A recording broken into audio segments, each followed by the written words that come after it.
Hey, welcome to BJJ Mental Models episode 126. I'm Steve Kwan. BJJ Mental Models is your guide to a conceptual and intelligent jiu-jitsu approach. And today we have a returning champion, Ms. Livia Giles. Livia, good to have you back. How are you doing? I'm great. Thanks for having me back on. So I'm excited because I am going to guess that what we're going to talk about today may be the first time this topic has ever been explored on a podcast. Maybe ever. It's something that actually I don't think as a community we talk much about. And that topic is pregnancy and Brazilian Jiu-Jitsu. So of course, you're the ideal guest for this because, and my congratulations, you're expecting. Thank you. Yeah, it's exciting, a bit different to do jiu-jitsu, but doing what we can. That kid is definitely going to be like a world champion in about 15, 20 years. I can tell you for certain. I reckon he's going to hate jiu-jitsu. Yeah. It's funny, Matt and I, our kids are, prior to the lockdowns and the pandemic, they were of the age where they were just kind of getting old enough that we could get them on the mats. And so I'm looking forward to getting them back on because it's such a great activity for kids. I really wish I had discovered jiu-jitsu at a younger age than I did. Don't we all? Yeah. So with that said, how far along are you, if you don't mind me asking? So I'm 21 and a half weeks, so just a bit over halfway at the moment. So yeah, getting closer, but still quite a while. Yeah. Like, I'm curious at this point, because you're still kind of like relatively early on, how have you found that's impacted your training? I mean, you train a lot harder than I do. I'm a hobbyist. So I watch your Instagram videos and I am well aware that you're training at a totally different athletic level and with a lot more variance. What do you find has changed since you become pregnant? Because obviously this is a pretty big, significant change to your routine. Yeah, I mean, everything has changed. I think, look, to be honest, for the past year, everything's changed because of the lockdown. So I've probably stopped being as crazy as I used to be with overtraining. I had pretty big issues with overtraining and not actually resting enough and getting off the mat. And so I think, if anything, the pandemic has taught me is that I've probably improved the most not training as much. So at least the lead into being pregnant, I've been slightly more used to that. I mean, obviously you have to limit yourself a lot when you're pregnant. So, going from training twice or three times a day, including weights, to once a day if I'm feeling good, or sometimes twice. But I guess jiu-jitsu is pretty dangerous. It's not the best activity to do when you're pregnant. So I've been lucky enough to have amazing training partners that I can still do a bit of training. But yeah, look, generally I try to do something every day, which is either some rolling, running, which I hate, or doing some weights. So obviously not lifting very heavy, not running very far because your heart rate gets really high. And every day is a little bit different. So I have to really change how I roll and what I do and how I do it so I stay safe. Well, it's interesting because I actually have a lot of friends who are female, black belt, and are pregnant at the moment. And most of them are kind of trying to figure out a way as to how they can stay in shape and continue and stay sharp while they're pregnant. And of course, it is a combat sport, right? It's relatively safe as far as combat sports go, but of course, anyone's going to be concerned. And so there's always a big discussion around like, well, how do you change things up?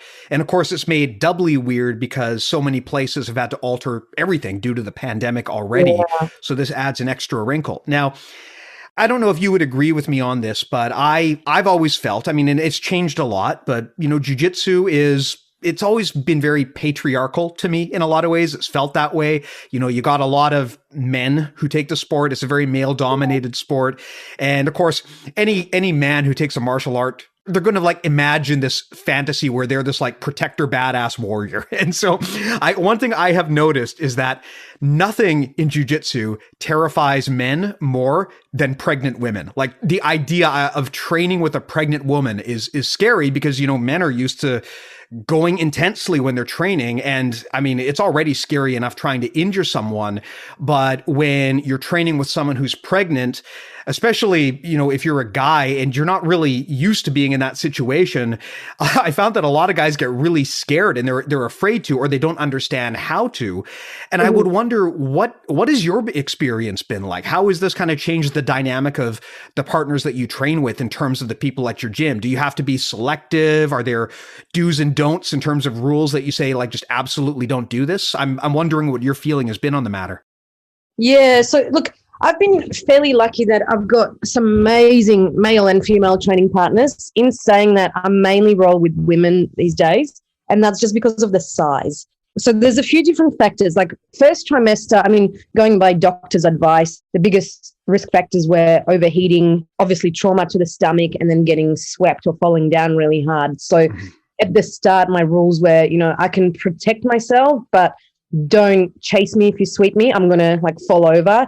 Don't wrestle me across the mat. I'm going to fall over.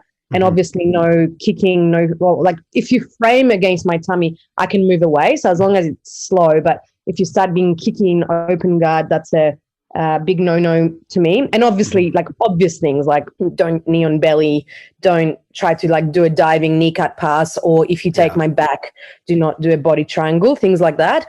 And that's obviously changed a bit the bigger I get and the more far along I go, because things are getting a bit uncomfortable and I've got a tummy now. So at the start, I think it was maybe hard to remember to some people just because I wasn't showing. But look, my main training partners are either black belt or advanced males that are relatively light. And it just depends when I choose those roles, because if I go to a pro session and some of the guys have been wonderful and saying you can still come, I know what it feels like to miss out and I'll always roll with you. But I'm also very aware it's their harder training session and I've got no business in training hard right now, so I probably stay away from those sessions just so I'm not a really crappy training partner for the guys. With the girls, I have a couple of blue belts that I really enjoy rolling with. And I did have to coach them through a little bit just because, not by any malicious means, that they just have a little bit less control than higher belts. So I've got a couple of wonderful blue belts and the rest are my sort of purple, brown, black belt ladies that I trust them enough that if they go to recover guard and it means they have to put the foot in my tummy to make a frame, they just don't do it and they let me pass. And I'm very aware of that, and I always go thank you. I know you would have recovered, let's keep going. So I think with the guys, what you were saying that they don't know how to train with women, it's true. It's a big responsibility that I'm putting on people. And I am also aware of that. There's a couple of guys that have never said it, but I can sense that they're a little bit uncomfortable just because they don't want to hurt me, and I just don't ask them anymore just because I don't want to put that on someone, it's a choice. I accept the risk that I could possibly get hurt, but I guess if someone doesn't want to, I'm not going to force them either. Makes sense. It's interesting. I was talking to my wife shortly before we recorded, and I was telling her, I'm going to be talking to a world champion about pregnancy and jiu-jitsu, and something that my wife brought up, we've got a 4-year-old daughter, is when she was pregnant, she's an athlete as well, and she was very frustrated because when she was pregnant, the world's expectation was basically that she would do nothing for 9 months. That you can't do anything. You basically have to just sit down. There were even people advising her, don't do yoga. They were even saying. Really? And a lot of that is really, I am absolutely not an expert. So I really hope that people don't listen to this and think that Dr. Steve is telling you do this or don't do that. But it really seems to me to be not good advice to tell people basically do nothing at all. Abandon your life for 9 months. For the duration of pregnancy, right up until the end, you can remain pretty active, can you not? I know that you are specifically a physio, so you may have some understanding of this. Is it not the case that you can still do a degree of things safely, especially, early to midway through, or am I wrong on that? No, absolutely. Look, I have to say I'm a physio, but it's been a little while since I've done women's health, but I do try to look at, evidence-based studies about exercising pregnancy.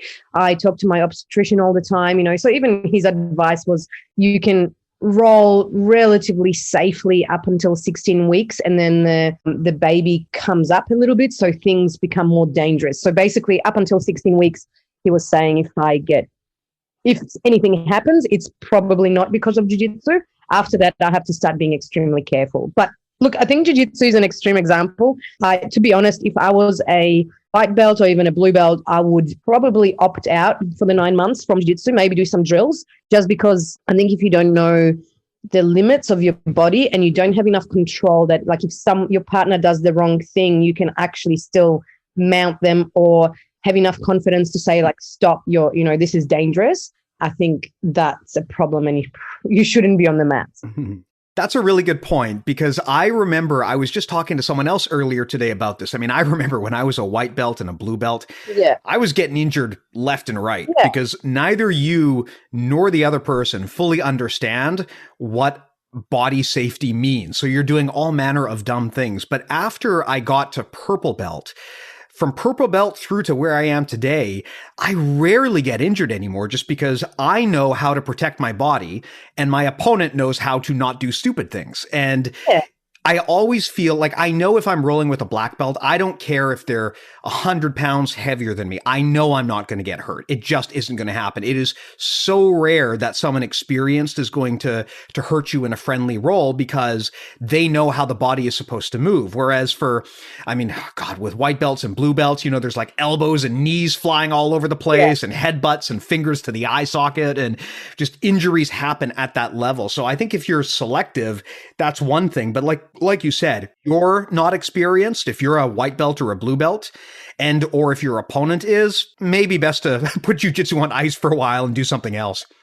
Yeah, I think it is very individual. The other thing is, you do have to go by doctor's advice. So I absolutely doubt that many people ever encouraged to do nothing for the 9 months. However, there is times first trimester, some women get extremely sick and to the point where they can't get up, they can't work, they can't exercise. And by the time that eases, they've been out for about 12 weeks or a bit less, and they don't feel like coming back to training. So I didn't have bad morning sickness, or generally exercise makes me feel better, and I'm coaching, so I'm kind of forced to go to the gym anyway.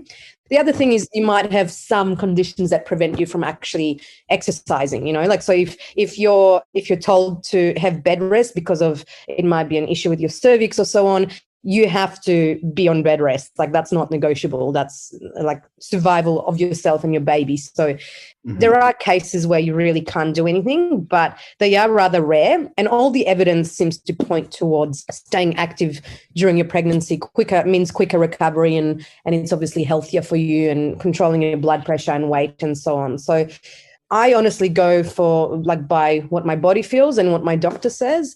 But also I really like exercise and I like training, and I actually just really like it. So I do it, and some people hate it, but. But I really do like what you brought up about keeping this evidence-based and listening to your doctor. I mean, notoriously, people who do jiu-jitsu are terrible at listening to doctors' advice. I would presume that most people who are pregnant listen very carefully to their doctor, but a general population in jiu-jitsu, I know so many people who stupidly try to train through injuries without rehabbing them. I mean, as a physiotherapist, I'm sure you've seen this, where people just do the worst possible thing. And I have always found, whenever I get any sort of meaningful injury, even if it's not terrible, but if it's enough that prevents me from training regularly, I always go to a physiotherapist or a doctor if necessary, and I always follow their advice. And as a result, I've been able to train 13 years in this sport without really ever, I don't want to jinx it, but without ever really having any serious injuries that put me off for a long time. And if there's ever a situation where you'd want to listen to doctor's advice, it would be this particular one if you're pregnant, right? So I definitely am glad that you're advocating for that. And now I would ask, as someone who's in this situation now, are there any types of game plan that you find are actually totally effective to train when pregnant? I would presume, for example, and you tell me if I'm wrong, but I would presume that positional sparring from turtle or leg lock positional sparring is probably a lot safer to do in this context than, pretty much any other part of jiu-jitsu. I would assume that those would be safer, but I don't know. You tell me if I'm wrong. Yeah, yes and no, actually. So, the big thing is that using your abs is a little bit of a no-no. So earlier on in the pregnancy, using your abs can actually impede the blood flow to the placenta. So you have to be very careful with that. And then where I am at now, the more I use my abs, the more likely I get to get abdominal split in my abs. Pretty much like you tense your abs and your gut can fall out. Well, not fall out, but it comes out, right? And so the recovery is a lot longer. After that, you can have complications. So I really avoid, holding my breath and using my abs, which makes playing guard and jiu-jitsu pretty hard. Yeah. The other consideration you have to have that probably from around 20 weeks, you really want to avoid being on your back, so supine for prolonged periods of time, because it can actually press down on your organs and your arteries and veins, which can be really dangerous to the baby as well. So if I do play guard, it's mainly sit-up guard or sort of playing De La Riva guard with really relaxed abs for up to a minute at a time. And it gets really uncomfortable because now the tummy is in the way. So I'm not playing much guard. I spent a year getting good at berimbolos, and that's kind of out now. Yeah, I was going to say, I think maybe you're going to have to leave that game plan in the dust for now. Yeah, so bolos are getting too hard, but passing feels pretty good, and especially passing over-under passing. So if I can get in and do slow controlled pressure, and then if I have women that I trust to do open guard and I can go around and I can't be too fast, and especially because the other complication you have is relaxin, so the hormone that makes your ligaments really loose in preparation for childbirth is peaking from around 14 weeks. So me not having an ACL and so on, things can get a little bit loose and a bit dangerous when you're speed passing as well. So I have to be very controlled. With leg locks, I don't mind doing leg locks. The only problem is that a lot of the defense is putting your foot on the tummy or putting your foot in the groin. So it kind of, everything is kind of unfair because my training partners have to stop themselves. But again, I choose really controlled training partners that they can't defend the way they usually would. So they can't actually do the proper defense, And turtle from top is good, but again, sometimes taking the back when I have to change sides to roll for hooks, it means I have someone on my, the weight is on top of me. So it can get a little bit tricky depending on the angle you choose. And if it does, I just stop and I go, okay, I can't do that today, or I can't do that anymore, But yeah, specific training from the top feels the best for me. I'm not sure if that's the same for everyone. Well, I'm wondering if, because you brought up a good point about how speed is the enemy here, right? And in a lot of ways that is just a commonality in jiu-jitsu. I was talking to another black belt recently, and we were talking about how when it comes to injuries, speed is the scary thing most of the time. Yeah. I'm not really that concerned sparring with someone who's big, as obnoxious as that may be. I'm concerned about sparring with someone who's fast, because that's when I know I'm going to get injured, especially if they're inexperienced and fast. And the way that when I'm coaching, the way that I often train that out of people so that they focus more on specific improvements is we give them very tailored drills and very tailored sparring scenarios, right? So we'll say, for example, if I want people to learn how to grip properly, we'll say one person's on top, one's on the bottom. You guys are just doing engagement. You're negotiating the grip fight. As soon as someone wins the grip fight, you're done. Reset, start again. And that takes out transitions. And by doing that, you take out scrambles and speed. And I would presume that probably also is good if you have a training partner who is pregnant, or maybe they're otherwise concerned about rehabbing an injury, because if you're just doing positional things, I would guess you're way less likely to actually experience any sort of damage. Yeah, I think you're absolutely right. I think positional sparring, I think I improve the most that way. At the moment, to be honest, I'm just kind of enjoying moving. So I know that when I'm rolling, I have actually improved some bits of my game, but it's not super realistic. So it's hard to know. I'm just enjoying the movement of it. If someone went full blast at me, I don't know that I could defend myself safely.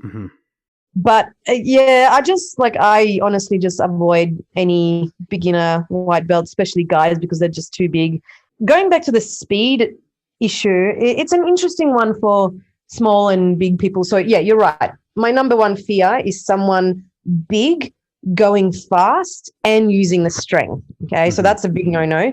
The second fear is someone big just being fast. So For me, I am obviously usually a bit smaller, but I can use my speed. So generally, person who's bigger than me, and especially men when they roll with me, they have to go less strength, and I can go more speed because I'm small, so I'm probably not going to hurt them. However, the general reaction to more speed is also more speed. Like the guys feel like they have to keep up the speed, and I'm not as fast as explosive men because I'm a woman, like that's just a fact. So if you add, like, they're still going to be faster than me, but when they add the speed, they also add power because it's really hard to be fast without the power. So force equals mass times acceleration, right? If they're big and they're moving fast, there's a lot more force than if they're little and they're moving fast. exactly. And and if they accidentally fall or flop on you, which, because you do change your technique when you're rolling with someone different size, whether you're smaller or bigger. So if you accidentally misstep or fall on someone when you're going fast, you can really hurt somebody. So my advice is actually to smaller people. If you're rolling with someone bigger, don't try to compensate by going super fast because they're probably going to respond with going faster, Yes. I love that you say that. And that applies beyond just, being pregnant. That is just general good advice when training with big guys, because I mean, if you start speeding up, you are generally creating an arms race, right? And that's going to force your opponent to speed up as well. Yeah. If they're untrained anyway, it will, right? Because your natural reaction when you're confronted with a stress like that, someone who's really fast and aggressive, your body is going to go into either like fight, flight, or freeze, right? And if the person decides to go into fight mode, they're going to match your intensity. And that's not the game you want to play if you're outgunned, right? I find that when I'm dealing with a bigger, stronger person, what I want to do is not go faster. I want to slow them down sometimes. And that can be very counterintuitive. But as a gi player primarily, like, I don't want to turn into a speedball where I'm bouncing around and forcing them to do the same unless I know that I can prevent them from doing that. But if they're like standing up and I'm playing seated guard, I mean, I don't want to go totally spazzy because I know it's going to end up a lot worse for me than it is for them. Exactly. Yeah. Look, I mean, it takes years to learn how to roll safely with people, different skill levels and different sizes. It's a skill that's actually quite hard to develop because a lot of the times you look around the room and you see advanced people going hard and fast, and people try to emulate that. They think everything is a fight, whereas, we try to always say, like, roll at 60-70% of your capacity. And if you don't know something, don't do it harder and faster. There's actually, like, every grip, every step has a purpose in jiu-jitsu. It's just hard to, like, you can hear all of that, and it's hard to do. You're not going to do it in your first 6 months of jiu-jitsu, Yeah. So it is a hard skill, but yeah, look, I am lucky enough to just pretty much just stick to the women at my club, and I am lucky enough to have so many advanced and wonderful girls that are willing to help me a little bit because, like, everyone gets injured or some people might get pregnant, and it all comes back as well, being a good training partner. Yeah. The thing that I found challenging the last time I had a bad injury, I had a knee injury, and it got to the point where I was on the rehab path and I was ready to go back to the mats, but it was nowhere near 100%. And the challenge that I had to learn, and this came very unnaturally to me, but I had to learn to tap before it's time, right? I had to learn that, like, look, I'm rehabbing from an injury. I am not in a state where I can go gun to gun with someone. So I have to learn that if I feel danger, I have to just tap, right? And I remember I was, training with like some Sambo guy. And as soon as I just got that, like, I knew he was going for some weird, like, Kanibasami type thing. And I'm just like, I'm done. I'm just tapping now. I'm not going to play this game. Sure. And it's hard for us to do because, especially at when we're younger and we're less experienced, we think it's a fight. Right. That's actually one of the areas where I think people get confused about jiu-jitsu is they think it's not a fight. Right. I mean, it's a sport. And we like to think, especially when we're young, we're inexperienced, we treat it like a fight, like it's live or die. Yeah, exactly. But what winds up happening is people hang in there way longer than is smart for them. And a turning point for me was, I remember I was sparring with a black belt who was like, he was a hobbyist. He was a business professional. He was actually really tough, but he would tap from pretty much anything, right? Just even before submission was in. If he thought there was going to be some sort of danger zone, he would just get out of there and restart. And it's hard to develop that feeling that just like, okay, I know probably I could gut this out, but I know it's a stupid thing to do. So I'm just going to tap and we'll reset, right? There's no harm in doing that in the gym. It's hard to develop that. And I assume that in, when you're pregnant, obviously you need to be extra sensitive to that. Yeah, I mean, you do. And look, I've had experiences, maybe a couple of guys forgetting and trying to body triangle me, and I just have to remind them that, like, you actually really can't do that. Or I've had someone say, they just went a tiny bit too hard on me, and one person said, I don't want to treat you like a pregnant woman. I want to treat you like an equal. And I'm like, no, I am a pregnant woman, and you have to, this is not the time not to be sexist. I am a pregnant woman, and that's how you need to treat me, because it's not an ego thing. I'm actually putting my baby's life at risk, so you have to kind of remind people sometimes. Yeah, I think maybe some people misunderstand what equality means, right? Like equality is a very different thing from taking into account someone's current physical situation. Yeah, right. So I think I'm just very clear with, if I don't feel like they're going to listen, or not that they're not going to listen. People just don't know. And it's the same as when you're rolling with an injured person, right? And first person comes up to you going, oh, just watch my right knee. And then the second person is like, oh, watch my left elbow. And you're injured yourself, or you're working on a game or something. And it's actually really hard to remember everyone's injuries and what you can and can't do. So I think reminding someone is not a bad thing, because you can't, it is hard when someone's trying to work on a specific grip, they're not really concentrating on your right knee or whatever is for that day. So it is something that, you have to remind people and coach them through it. And if you don't feel comfortable, just don't roll. That's kind of what I do now. Yeah. Yeah. As I get older, I'm much more sympathetic to people's ongoing nagging injuries, and I've kind of learned to pay attention to that. But like you said, you can't expect other people to be fully responsible for your physical situation, right? I mean, yeah, at the beginning of the roll, you can say, watch out for this, watch out for that. But if you start dialing up the tension and going 100%, the other person's going to too, right? So a big part of it is not just telling them, but also making sure that you take ownership of the situation too, because obviously, I mean, injuries are a great example, right? If your knee is all screwed up, you probably shouldn't be going 100% and getting into games where you're going to be shooting doubles on your bad knee, or going into deep into leg lock scenarios where you might get your heel ripped off. These are situations where the best thing for you to do, yeah, it's great to tell your training partner what's up, but the best thing for you to do is to also take ownership of the situation and just immediately tap out and bail if the situation is getting uncomfortable. Absolutely. Yeah. It's longevity. So I would imagine that most people want to do jiu-jitsu for a very long time, not for the next 6 months. So I guess the goal should always be what do you want your jiu-jitsu to be in 5 years' time, for example, not in the next 6 months, because then you're going to train accordingly, I think. Yeah, it's the typical short-term versus long-term thinking, right? Sometimes the thing you need to do for the next, 5 months is very different from the thing you need to do for the next 5 years. And I think that's something that people have trouble understanding sometimes, right? They think there's just one path to success, but often the weird thing is often your short-term and your long-term goals might be at odds with each other. So that's a challenge that a lot of people have trouble figuring out in their heads, right? How do I do what I need to do in the short term, but at the same time be true to my long-term goal? And I mean, this is a great example, right? If you have a physical situation that alters your training, one of the worst things you could do is fail to acknowledge that and just act like it's, nothing is different. I mean, especially if you're pregnant, but like I said, I mean, that's obviously not a situation that I have first experience with, but even in the context of injuries, you need to acknowledge the limitations of your body and what your body needs at any given moment. Because if you screw things up, you're going to wind up way worse off. Yeah.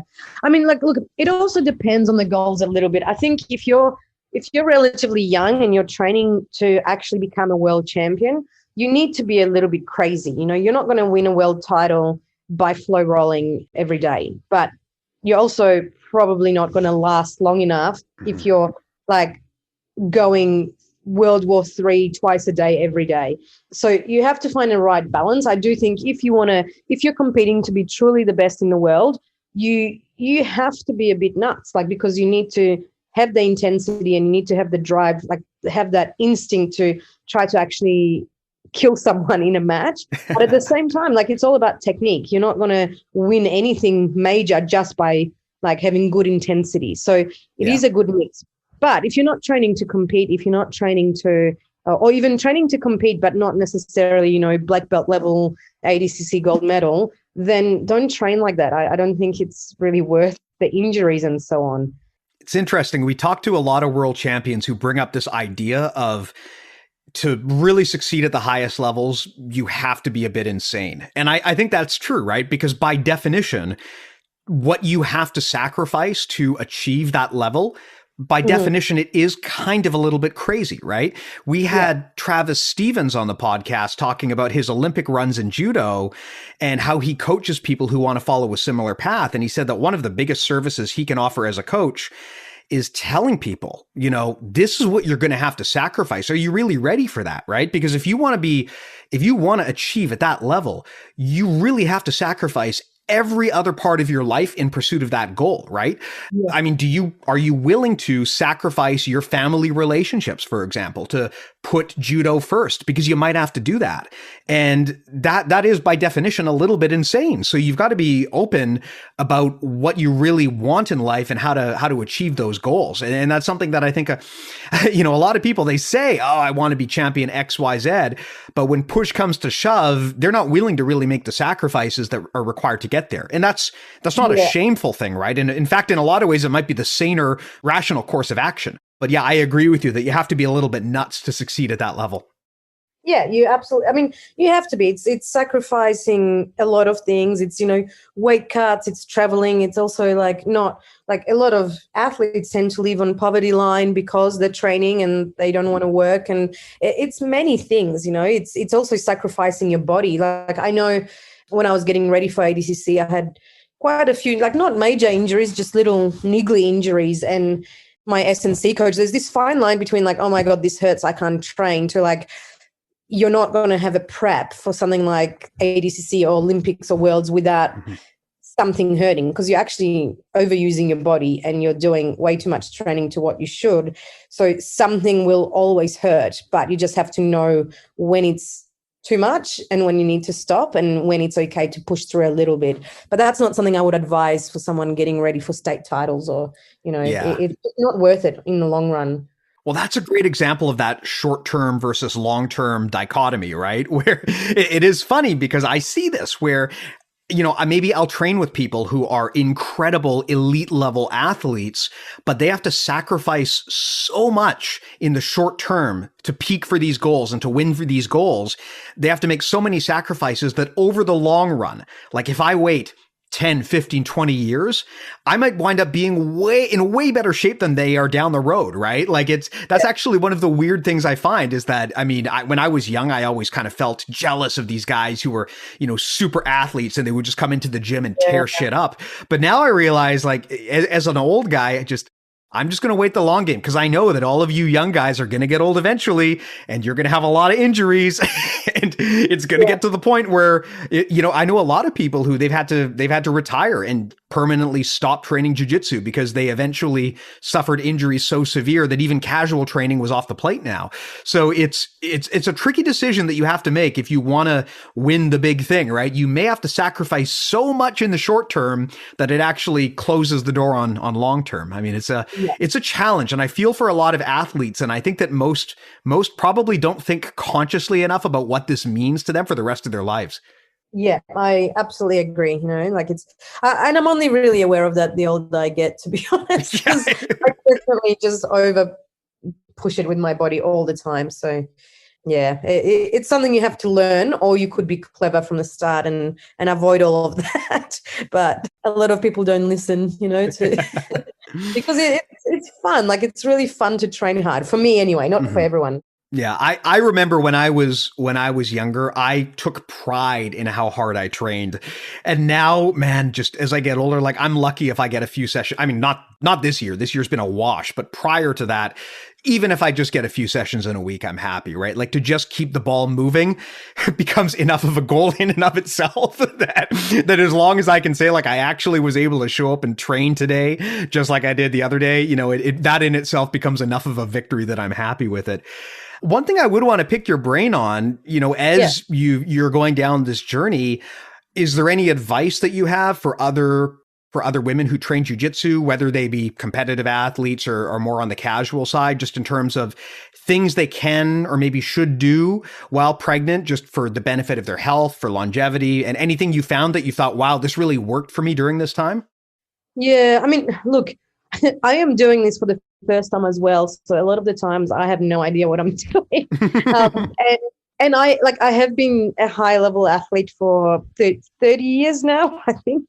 I've been a gymnast for 12 years and a sprint cyclist for 6 years. And now for the last 11 years or so, I've been doing jiu-jitsu. So I think it probably, like in terms of exercise, it really depends on what your body's used to and the load it's used to. So some people look at me doing chin-ups or whatever and they go, oh my God, like you're training a lot. But I am not training a lot for me, like for me, it's a greatly reduced load. But for someone who's never exercised before to do what I'm doing now would be definitely not advised during pregnancy. So you just have to know, like, where did you come from? What can you handle? How tired do you get doing it? Like, you have to remember that at the moment, my primary function is actually growing a human, and it's hard to remember that sometimes. But yeah, I mean, you feel like crap a lot of the time. I'm sure there's some women that like loving being pregnant and it's all butterflies and rainbows. For me, it's like, I can't have the amount of coffee I want. I can't eat certain things. I can't exercise the way I want. I can't, if I'm tired, I usually exercise more and I actually have to sleep. So I'm not very efficient when I'm working at the moment. I forget stuff. Like the other day I was teaching a class and I literally forgot the word for hand.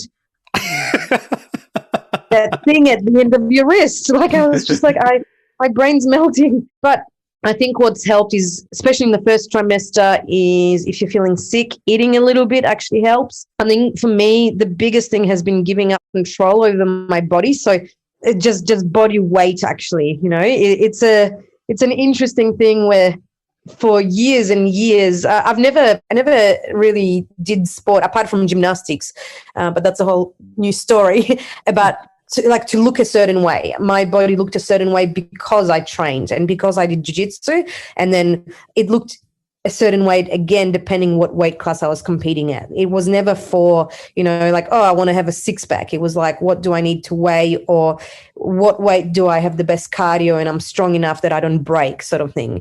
Whereas it's very out of your control when you're pregnant. For me anyway, I'm aware that you're gaining a lot of fat because you have to for your body to support breastfeeding and support growing a baby. And there's not much you can do about that. I exercise a lot for someone who's pregnant and I eat pretty healthy with the occasional snack, but you can't control that. So giving up the control over my body and the way I think I always look in my head has been challenging, but it is what it is. And the most amazing thing is that you're actually growing a baby and you're going to have a human out of this. So it's this whole, like being perfectly honest, it's this whole thing, like you can think that pregnancy is absolutely incredible and amazing, which it is, and we are so stoked. It took us a little while to get here.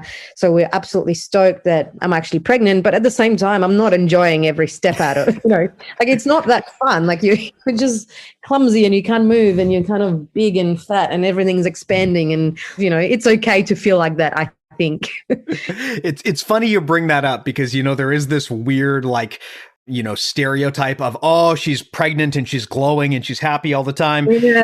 I kind of wonder if that's something that Hollywood or the advertising industry made up, because let me tell you, I mean, I've been through this. Yeah. I know a lot of women who have been through this. I don't think I've ever seen a woman who all the way through for the 9 months is like, oh yeah, this is way better than before. It's so easy. I'm so happy. It's like, no, it's a hard job because like you said, you basically have a tenant in your body that you are now responsible for.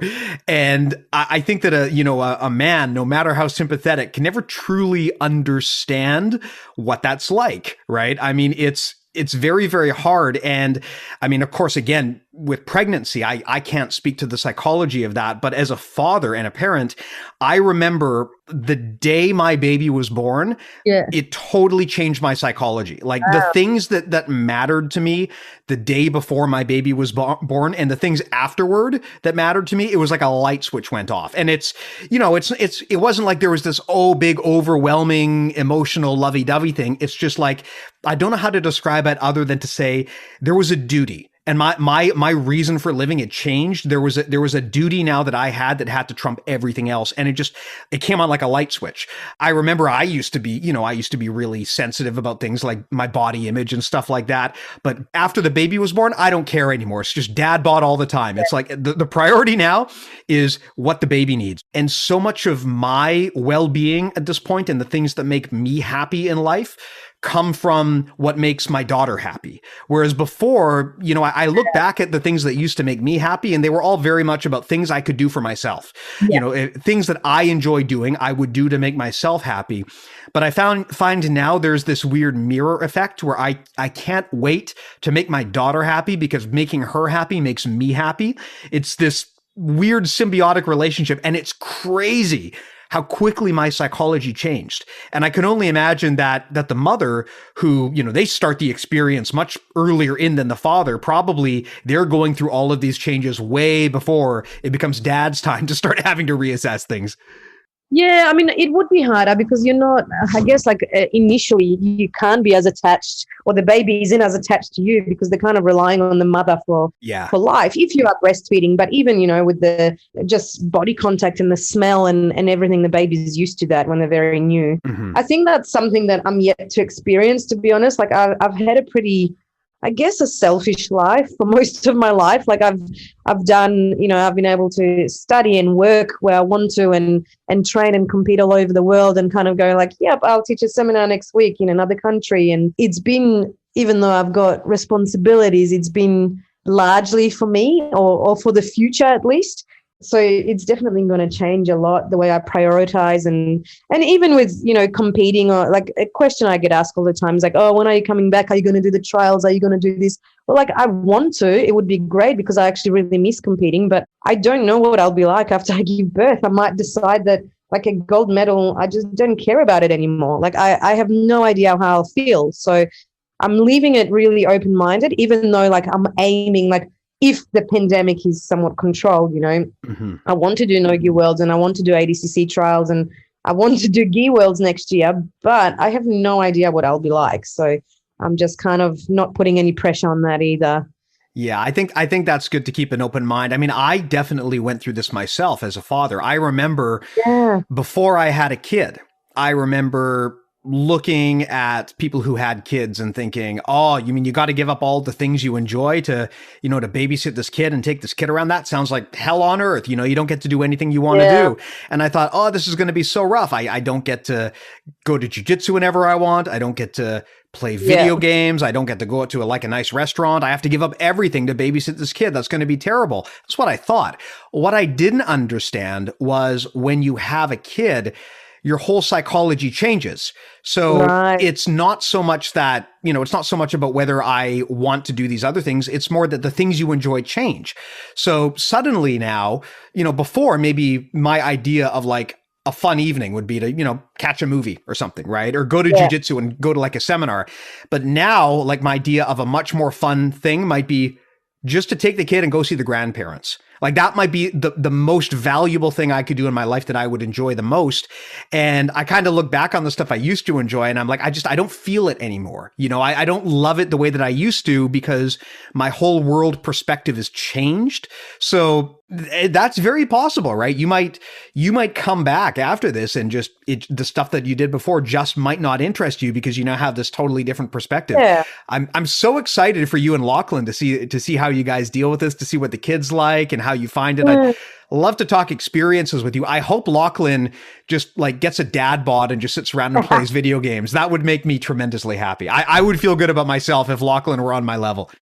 He'll probably play video games. We'll see about the dead bod. I mean, like Lockie's kind of like me. We've just trained for so many years. Like the I guess fattest, if you can call him that. We've I've seen him is like during lockdown where he put on about 2 or 3 kilos and then he loses that in like after a week of training. So it will be interesting, but I think, I don't know, we'll try to maintain our lifestyles and like, I guess we both do jiu-jitsu for a living really. So hopefully we'll adapt somehow and I'll go back to teaching. And I think it is important to maintain that sense of identity. And I think especially for women, I don't know, some women like they just want to be a mother and that's absolutely okay. You know, I've got friends and sisters who like from a very early age, they wanted to be a mum, whereas I've been the opposite. I was like, I suppose we should try because I'm getting older, but I've never had that massive maternal drive. And I think it's really important for me to maintain that sense of identity and do something for me as well. I think it just makes me a better person. I don't get so bitchy and moody and I agree 100% on that. And my wife and I felt the same way. I mean, we were never like, baby people, but like you, we realized that the window was closing and it was something we wanted to do always. So we did. But she has said the exact same thing, which is that society, she feels, often has this expectation on the mother that they must sacrifice their identity for the benefit of their child, but society does not place that expectation on the father, and it's very unfair. And it is very important, I think, for your mental well-being to maintain your sense of identity and not just sacrifice everything for your kid. This is something that I have struggled with. Is I see people who they're like super moms or super dads, right? Like everything they do is about the kid, and they're always doing these big crazy events and having parties, and like the kid looks like they're living this dream life. I mean, I'm not like that, right? I mean, yeah, we do our best with our kid, but at the end of the day, sometimes you need a mental break. Sometimes you need to prioritize your own time. And I think that a life that is fully dedicated to sacrifice for your child, I'm not sure that's a good idea. I mean, if that's what you want out of life, then I'm not going to tell you that's right or wrong, but I feel that a lot of women especially are pressured to make that sacrifice unfairly. I think so. And I think there's just a lot of judgment especially from other women, like oh boy. I mean, not from my friends, like we've all been, because I think the whole lockdown thing has prompted people to reevaluate what they want and especially not having competitions. Jiu-jitsu athletes were very affected. So a lot of the girls in my gym are actually pregnant or have just given birth at the moment. And, like we don't judge each other. Like you don't want to train, don't train. You want to train, we'll support you. Everyone's very different, but sometimes you go on the forums or people that don't know you and they have very, very strong opinions about your birth or about what you're doing during pregnancy, about your size, about everything. And I just think it's absolutely insane.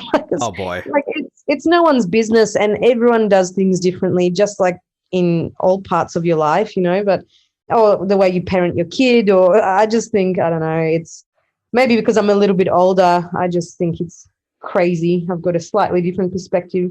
Yeah, people on the internet telling you what you can and can't do with your body is really kind of the worst things about the internet. I mean, I feel bad for you guys being public figures like this. We get some of this crap sometimes too. So I can only imagine that you and Lockie get it like 100 times the worse than we do. No, look, I honestly don't get it too much. I just don't respond. I think I get asked advice quite a lot, which I'm not advice about, well, if we're talking specifically about pregnancy, but I think it's a very hard thing to answer because I am not an expert at it. Mm-hmm. And I think people should, talk to their own doctors or obstetricians or, a specialist or read some studies, because last thing you want to do is give someone wrong advice. Yes. It has pretty big consequences. It's not just like a sprained ankle. Not that that's not important, but yeah, I think you have to be very careful what you tell people and how you tell people things.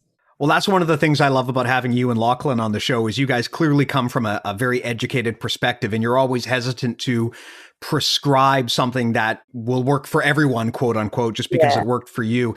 Everyone's body is such a unique and subjective experience, and pregnancy even beyond that. Like that's two human beings who are tied up in this thing. So no one's pregnancy is the same. And I think it's important that that people understand, yes, you can talk to people and ask them for their experience and ask them what worked and didn't for them. But at the end of the day, you have to remember that everyone's experience in this is a very unique journey. And, the best thing to do is listen to the experts, listen to your own body, right? I think that's far better than just saying, oh, well, my friend did X, Y, Z, so I should do the same, right? This is an area where you definitely want to have the best information and make the best decision possible. Yeah, absolutely. Absolutely. I think it teaches you a lot about what you can and can't do. And this is probably the first time in my life I've actually listened to my body. If I'm feeling a little bit under the weather or not, I just don't train that day and I go and rest. And it's very unusual for me, but I don't know, I guess I had to grow up and actually be a bit more responsible, and it does make me feel better. So yeah, it's been interesting so far. Well, I do appreciate you coming by and sharing your insight. I mean, this is the kind of topic that actually I think is super interesting to explore and honestly not talked about enough, right? I think that this kind of conversation is something that people are expected to just either, when it comes to pregnancy, just kind of fly solo when it comes to jiu-jitsu. Like, I think, again, there is this expectation with moms, especially, that what they have to do is sacrifice everything. And it's like your life is now about the baby. I don't think that's healthy. And I think it's important that people realize, like, you've got a lot of variables you have to balance. And the best thing to do is get the best information you can and make the right decision here. Absolutely. And I think what makes it hard is not many people, doctors or obstetricians know what jiu-jitsu is. So it is actually hard to explain. But, often showing a video or actually explaining what you're doing and explaining to people what level you're at is really important. And just having really good communication with your training partners and what you want to do and your body, I think, is really important as well. But I think women especially have to remember that they're experts in their own bodies. And if someone tries to give you, I don't think people mean anything bad by giving you unsolicited advice, but people have to realize that women are experts in their own body. They've been in that body for, since they were born. And if they listen to an authority who actually knows this stuff, they're probably right and you're probably wrong. So, let people be, I think. Awesome. Well, one last question I have for you, and I have to ask, have you figured out any ways to weaponize the baby bump? Because I would assume, for example, if you mount someone, I would assume you could generate a lot of baby bump pressure. I would assume that there are some combat advantages to having that, basically a giant kettlebell that you can use against people. Well, yeah, see, mount is getting hard because I can't just press down really hard because that's uncomfortable. But often I'll just say, it's 2-on-1. I don't know that I have more pressure, but I'm definitely heavier. So I've probably put on 6 kilos already. So I feel bad for my tiny training partners. But, I'm like a weighted vest, and every week it gets worse and worse.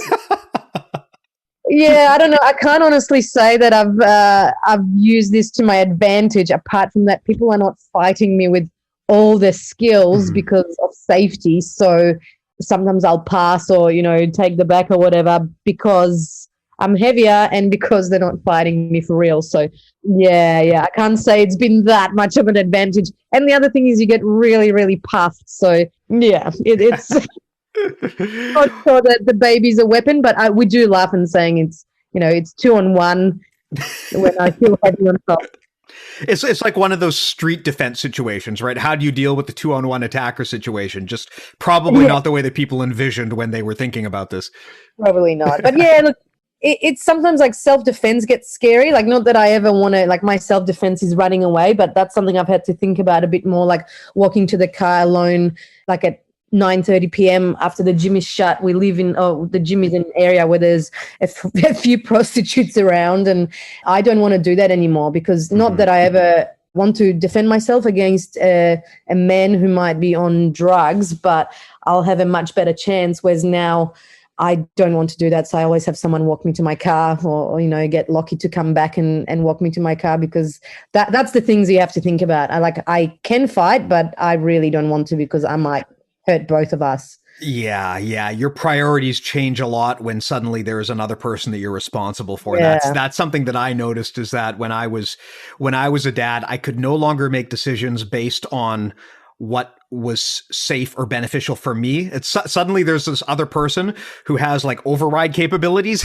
And if they need something, what I want is honestly kind of irrelevant. And it really does change your decision making. But it's interesting too, because it also helps you think from a bigger picture, because, you know, so many of us, especially those like yourself who are pro athletes, you know, it's very much there's one variable in your life decision making, and that's you. And suddenly when there's other people in that orbit too, now you get almost like a 30,000 foot view of things. And I've actually found that big picture, it's helped me to think a lot more strategically, because now I'm much more aware of the other people around me and what's impacting them and how my decisions impact them. So it's been a heck of a ride, I'll tell you. And on that note, I can hear my 4-year-old screaming and arguing with her mother in the background. So I believe that is my cue to go and be super dad.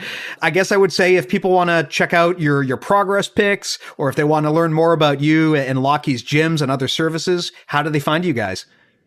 So you can on Facebook, Livia Giles, Instagram, I think I'm Livia_Giles. I think Lockie is Lachlan_Giles. So we train at Absolute MMA. Come and check it out. We try to be somewhat active especially on Instagram, I think. But yeah, any questions, always drop us a message as well. We try to answer as many as we can.